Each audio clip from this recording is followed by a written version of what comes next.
Надад сонирхолтой санагдсан учраас энэ анимыг ярихаар шийдлээ. Аним хэлэхэд нэг охин үсээ тэрэ зогсож байна. Америкт амьдардаг гинэ шүтдэг хүнтэйгээ нэг сургууль сурч үзэх гээд Японд руу явж байгаа. Үнэн дураараа юм аа. Өнөөх нь бүр дан эрэгтэйчүүдийн сургууль байдаг. Сургуулийн эхний өдөр хоцроод гүйж хүнтэй мөргөлтчвөө. Цүнх мөнхөө орхиод хаалгыг савж орж ирээд өөрийгөө танилцуулдаг. Эргээд хартал түүний мөргсөн залуу нь манай Мизукигийн шүтдэг нөгөө Сано эзэми байхан тэрэ. Гэрэлс очоод Сано би чамд хайртай гэд хэлчихвэл яах вэ? Тэгснээ бас найзууд болох уу гэж асуудаг. Сэн зүйл хэлжээ, зэн зүйл хийснээ ч мэдэхгүй. Өнөөх Санон сонсчоод хичээлээ таслаад гараад явчихна. Гацсан зогсоод яг юу нь болсонгүй. Би бууж өгөхгүй. Учир нь би далаа гаталж ирсэн эмэгтэй гэж дотроо бодоод хачи инээгээд идэг. Яг ингээд инээж байхад нь Накацу Шуйчи гэдэг сурагч ирээд найзууд болдог. Хөл бөмбөгийн багт тоглодог. Осака сургуулийн хамгийн хурдан юм гинэ. Сургууль тарлаа. Накацу дотор бэрийг танилцуулж заахаар болдог. Накацу сөнсөний имэрад хойноос нэг хүн хөшгөлнөө. Энэ бол сургуулийн эмч Умеда юм байна. Мизуки руума сонио харж байгаад ямар нэг зүйл болвол эмчийн өрөөнд ирээрээ гэдэг. Өрөөний хамтрагчаа харуул манай хүн Санутай нэг өрөөнд орсон байдаг. Адтай гэж бодох уу, юу гэж бодох уу мэдгүй. Өдийг хүртэл Сано ганцаараа ашигладаг байсан. Одоо гинэт дундаа ашиглахаар болчихсон болохоор уурлаад байгаа гинэ. Харин энэ бол Накацугийн өрөөний хамтрагч Каяшима. Нилийн чимээгүй хүн байдаг. Гинэтхэн нохой гүйж ирээд үсэрч өгдөг. Долоогоод нохойг Южиро гэдэг юм байна. Южиро зөвхөн охтуудтай л хилдэг харьцдаг юм байна шүү. Чи охин шиг харагдаг болохоор нохой андуур нь ойлгомжтой эзтэй гэдэг. Хаалгаар орж ирэхэд Сано ном уншиж байдаг. Очоод өдрийн авдал буруу ойлгуулсан байна. Найзууд олмоор байгаа нь үнэн шүү гэдэг. Тэгээд Саног өндөр үсрэлтэй болсныг мэдэж авна. Юу вэ? Яагаад гэж асуугаад Мизуки бариад авсан чинь болгоо хүртэл чамаар заалуулах биш, над гараа ав гэдэг. Тэгж хэлжээ дахиад гараад явчихна. Ачаагаа янзлаад гарах гэтэл яг гүдэн дээр нь энэ дотор бэрний ахлагч дүрм журм зааж өгөхөөр иржээ. Ягаа үстэйгээр Мизукиг ч мөргөөд сургуулийн шүтээний байраа булаалахгүй дээ гэж хэлчихэд явдаг. Мизуки шин шүтэн нь болчих. Эднэр чинь зургийн дараад хевлээд зарж ашиг болдог юм байна. Орой хоолоо зүг идэхээр Накацу ирж дотор бэрний ахлагч яваад өглөө. Энэ хүн нэлийн шилэг бололтой. Түр гараад харахад Сано гадаа модны тэнд унтаж байдаг. Унтаж байгаад мөрийг нь дэрлчихнэ. Южирэ ирээд бүр дээрээс нь дарна. Тэрнээс болоод давхралтаж унаад Сано сэрээд гайхдаг. Аргагүй л дээ. Энд юу хийж байгаа юм гэхэд салхи хааж байсан юм гэд инээлгээд амжинаа. Биеийн тамирын хичээлээр гүйсэн чинь Накацугийн рекордыг эвдээд бүр илүү хурдан гүйчихдэг. Түүнээс болоод баахан багийн ахлагч нар Мицукиг булаацалтнаа. Хөл бөмбөгийн, буйхан, бейсбол, теннис, сагсан бөмбөг гэдэл байхгүй спорт алга. Өнөөх маань зүхтаагаад нөгөө хідэн хурдан гүйх болгонд нь уулгаалтаад арай гэж зүхтдаг. Тэнд Сано дахиад унтаж байна.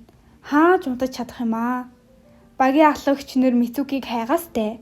Сано сэрээд тусалчаад эргээд харахад алга болчихдог. Дарахад Накацу ирээд хөл бөмбөг тоглохоор болдгоо. Тоглож байхыг нь Сано Южирийг салхилуулж агаад харна. Нөгөө хоёр чинь тоглож агаад Мизукиг Накацу дохоогоороо толгойг нь санамсаргүй цогчихноо. Үүнээс болоод ухаан алдаад унчина. Накацу эмч рүү явж Сано Мизукиг өргөж байгаад охин гэж таамаглана. Мизуки сэрээд эмэгтэй гэдэг нь баригдана гэж бодоод хурдан гарах гэтэл Умеда эмч айл хийдийн мэдсэн байдаг. Цаг хугацааг ухрааж харахад баахан бодсон явж байна. Бодолдоо автаад хам мөрөнгөө л алтлаа. Сано эмэгтэй гэдгийг нь мэдчихэж сургуультай ирсэн чинь Сано Мизуки хоёрын зургийг аваад самбар дээр тавьсан байдаг. Сано ураад хайчиж байгаа юм чинь гинт хөөхөн гэж хараад идэг. Зүрхээ яаж байгааг мэдэхгүй гацаа зогсд. Мизуки Накацуг дагуулад тэндээс холддог. Южиротэй Өнөөх маань нэвтэйхэн аргалаад зүхтэж байна. Гэхдээ хамт ирдэг. Саяны охины тухай Мизуки асуунаа. Ойлгомжтой шүү дээ. Дунд сургууль Южиро охидтэй л Южирог тэрээд дотор байрлуугаа гүйж авчирсан юм байна. Южирогийн анхны эзэн нөхөртөө эндээс Сано маань зөөлөн сэтгэлтэй нь харагддаг. Тэгээд яагаад өнөөдөр зээл хийснийг нь асуув. Гацаа цэцэрлэг хүрээлэнд уулзъя гэж хэлүүлжээ. Битито гэж хэлсэн ч Мизуки бодтол Накацу Саногоос англи хэлний дэвтэр авахар ирж Мизукиг асуухад тэр усанд орж ялаа. Усанд орж байхдаа дээр эмчтэй ярьсан тухайгаа сандаг. Эмч гэрте хэр гэхэд Мизуки би харихгүй. Сано өсрөхгүй ээж маадгүй. Гэхдээ би үргэлж хажууд нь баймаарэ гэдэг. Эмч хариуд нь чамайг эмэгтэй гэдгийг мэдсэн даруйдаа мэдэгдэж болох л байсан. Яг хүснээр хий гэж хэлнэ. Яаж намайг эмэгтэй гэдгийг мэдсэн юм гэхэд эмчийг чи хуурч чадахгүй гэснээ би гей гэдэг. Юу вэ? Эмч чинь гей байсан юм байна штэ. Мизукиг усанд орж байх хойгуур Сано гинэт цагаа үлдээснээ сандаг. Цагаа ч ахууллаа. Гарч ирээд цаг чинь зүгээр ээ нөө гэхэд эвдэрсэн байсан ч эвдрээгүй гэж хэлдэг. За, энэ төр цагсыг лайк сабад орж комент өгөлдөхгүй бол энэ аниме чамд гэд гомдсон шүү. Тэгэхээр яах вэ? Яг одоо бодож байгаа зүйлээ хийгээрэй. Накацу Мизукиг усанд орж байгаа шүү. Энэ л өдөр эмэгтэй олж төрсөндөө харамсдаг гэд лавл сарын тэмдэгний тухай яриад байгаа болтой. Рика дахиад ирчиж энд чамтай уулзах чадна гэж бодсон юм. Намайг хэдэн удаа хэлсэн ч тоогоогүй. Чиний үгийг бол сонсдог байх нь гэд гэхдээ чи шар үстэй Мизукигийн найзын зураг газар унчлаа. Жулия гэдэг гэд асууна. Бусд нь атаархаад байна гэж л бодно. Меркэд байдаг ах нь илгээсэн байжээ.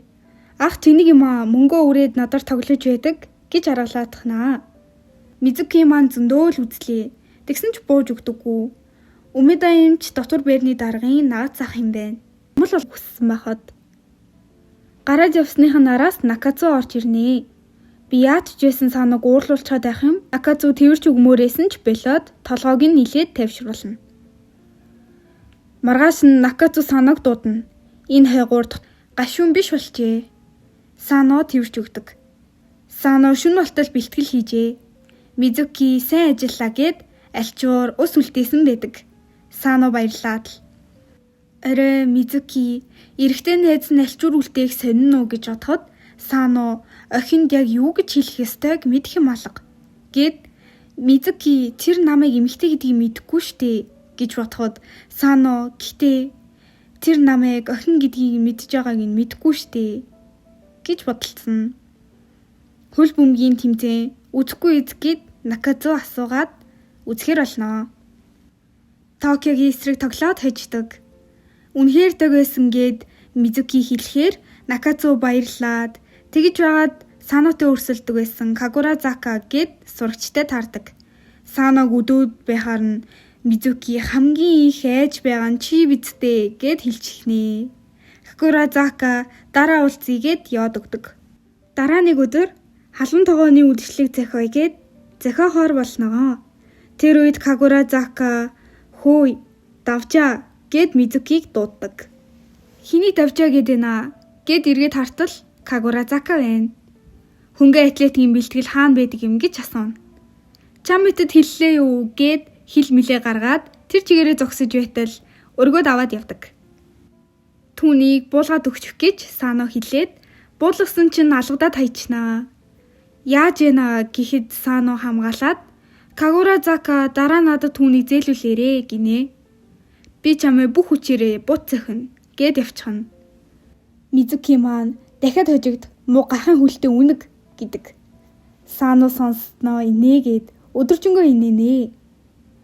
Сано Мизукид үсрэлтэй үзүүлнэ гэд үсэртэл хэдэн удаа ч оролцсон үсэрч чаддаггүй. Өмнө нь авсан өдөлтөөсөө болоод бие махбод нь өөрөө тэгээд байгаа гэхүү дээ. Би сэтгэл зүй нарийн холбоотой гэж юмч хэлснэ. Бэжаарэ. Дахиад түр унтраа. Энэ одоо юу вэ? Их сургуулийн уулзалтанда энийг өмссөн гинэ. Хамтдаа тойрт суугаад халуун тогоо идээд Сано ус үзмний жуус гээд сонин юмнаа суудаг. Тэр Санагийн уусан жүүс чинь Умеда эмчийн ихчээсээ загсан нэг зүйл байсан бололтой. Тэрийг уусан Санагийн толгой эргээд өрөөндөө ирдэг. Араас нь Мизуки орж ирнэ. Санаг яасан юм бол гэтэл ойртоод үнсчихдэг. Мизуки сандарсандаа цогцоход гараадгүй нэ. Сандарсандаа бүр уйлаад маргааш нь Санаас ирээд хичээлдээ явтал нүур нэм амир болтол нь Мизуки зогцчихжээ. Санаач яагаад ийм болсноо огт мэдэхгүй байдаг. Мизуки хэлж чадахгүй. Орой очиход газар унтаж байсан, сэрэхгүй болохоор чинь хүнжил нүмрүүлсэн гэд хэлж эхлэе. Улаачаад явж яагаад Намбатад харна. Хамт суугаад Мизукигээр тоглоод өчигдөр усан үзэмний шилтэй архины тухай асуудаг. Ярьж байхыг нь ягаан үстэй хүн хараад илаа. Тараад харих гээд гутлын шүгээгээ нээтэл шүгээгээр нь дүүрэн баахан хуруу зүүнүүд Мизукиг маань хүн үзэн ядаад байгаа байх нь. Ална өөх гэсэн бичигнүүд дотор нь байв. Дараа дахиад шүгээгээ нэтэл яачгүй. Ашгүй дээ. Гэтэл энэ удаад гутал нь ойтон байдаг. Гэхдээ Мизуки тоосонгүй. Гутал бол хатнаа гэд явна. Үнэн өөдрөг хүн юм аа гэж. Маргааш нь тэнэг ширээн дээр нь будгаар биччихсэн байдаг. Мизукигийн дургуун хүрээд тэр хүнийг олохоор олноо. Барих гээд нуугтаа зогсож байтал энэ бүхнийг хийж байсан хүн нь нөгөө сургуулийн шүтэнэ булаалгадаг Накао гихч байжээ. Яагаад гэтэл Намбат сайн байж. Накао би чам дургүй гэтэл хідэн гоёг хийлж найзлие гэж шалнаа. Тэгээ найз болж асуудлаа зохицуулна да. Кагуразака ирчиж Мизуки буцаад яваа гэсэн ч твэрчихнэ. Шинэ рекорд тогтоосон гэд их юм ярьдаг. Сано дахиад үсэрч үзээд тэр энэ удаад үсэрч чаднаа. Өглөө амралт төхөж Валентины өдөр болж Мизуки Сано хоёрт хоёуланд нь шоколад ирдэг. Гэхдээ Сано хүлээж аваагүй л дээ. Сано шоколад өгсөн охин Мизуки маань атаархаад Сано дэмэгтэй гэдгийг хэлж чадахгүй байгаа болохоор атаархаж байжээ. Нөгөө плаж илгээмжээр явуулсан Мизукигийн ах ажлаар Японд ирэхээр болсон байдаг. Ирээд уулзна гинэ. Ингээд энэ анимегийн партиг дуслаа. Одоохондоо 5 анги гарсан байсан учраас 5 ангиар нь бичлэг хийлээ. Дараагийн ангиуд орохоор парт 2-оо хийж өгнө. Дараагийн парт 2 дээр Мизукигийн ах ирж яаж хөгөөж ирэхийг нь үзмээр байвал лайк сабад орж комент үлдээгээрэй. Энэ хүртэл үзсэнд баярлалаа.